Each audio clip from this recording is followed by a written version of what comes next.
पाकिस्तान के द्वारा पाले गए आतंकवादी मसूद अजहर और हाफिज सईद को पाकिस्तान के आईएसआई ने यह मई में ही बता दिया था, जब ऑपरेशन सिंदूर लॉन्च किया गया था, कि आपको हिंदुस्तान पर अब हमलों को तेज कर देना है।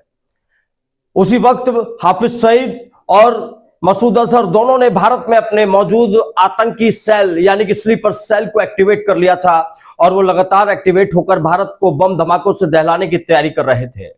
यह खुलासा किया था पाकिस्तान के पत्रकार जावेद चौधरी ने, और जावेद चौधरी ने जब यह खुलासा किया था तो यह बताया था कि कैसे मसूद अजहर और हाफिज सईद से पाकिस्तान यानी कि आईएसआई के कहने पर रुके हुए थे, और अब जब हमला किया गया है, जब पाकिस्तान में एयर स्ट्राइक भारत की तरफ से की गई है, तो मसूद अजहर और हाफिज सईद बदला लेंगे। इस दौरान पाकिस्तान के पत्रकार जावेद चौधरी यह दावा कर रहे थे कि जो हाफिज सईद है वो भारत के ऑपरेशन सिंदूर से नाराज है, और हाफिज सईद ने यह कहा है कि अगर उन्होंने हमारे मदरसों को जिस तरीके से बर्बाद किया है, इसी तरीके से हम हिंदुस्तान को कोने कोने में बम धमाकों से दहला देंगे। हमारे वहां पर बहुत सारे स्लीपर सेल्स मौजूद हैं जिन्हें हम कभी भी एक्टिवेट कर सकते हैं, और अब उन्हें एक्टिवेट करने का सही समय आ चुका है, क्योंकि भारत ने हमारे घर में हमला करके हमारे मदरसों को तबाह करके बहुत बड़ी जरूरत को अंजाम दिया है। हाफिज सईद के बारे में जिक्र करते हुए पाकिस्तान के पत्रकार जावेद चौधरी ने और भी कई खुलासे किए। मसूद अजहर का नाम लेते हुए जावेद चौधरी बताते हैं कि अगर बात की जाए तो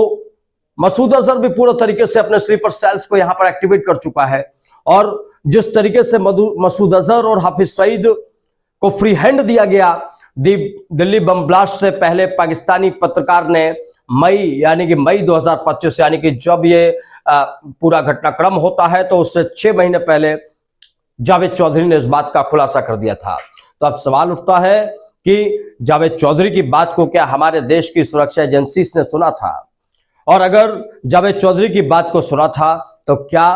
उस पर अमल किया था, क्या उस पर कोई रिसर्च शुरू की थी? आज एक जिम्मेदार नागरिक के तौर पर मुझे सवाल इसलिए पूछना पड़ रहा है क्योंकि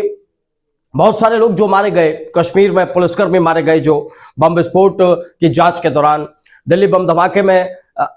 नॉर्मली जा रहे लोग सड़क पर जा रहे थे, अचानक कोई मार्केट में था, कोई कहीं था, वो अचानक मारे गए। तो ये कहीं ना कहीं हमारी सुरक्षा एजेंसियों द्वारा अगर पूरा तरीके से नजर रखी जाती, पक्की नजर रखी जाती और पूरा तरीके से रिसर्च किया जाता तो शायद इस बम धमाके से बचा जा सकता था, बहुत सारे लोगों की जान बचाई जा सकती थी। लेकिन अब सवाल ये उठ रहा है कि हाफिज सईद और स्लीपर सेल्स अब क्या करने जा रहे हैं हिंदुस्तान में। हिंदुस्तान में आईएसआई समर्थित 100 से ज्यादा जो स्लीपर सेल हैं वो मौजूद हैं, जो आईएसआई के हैं डायरेक्ट, और उसके बाद हाफिज सईद के अपने स्लीपर सेल्स हैं, और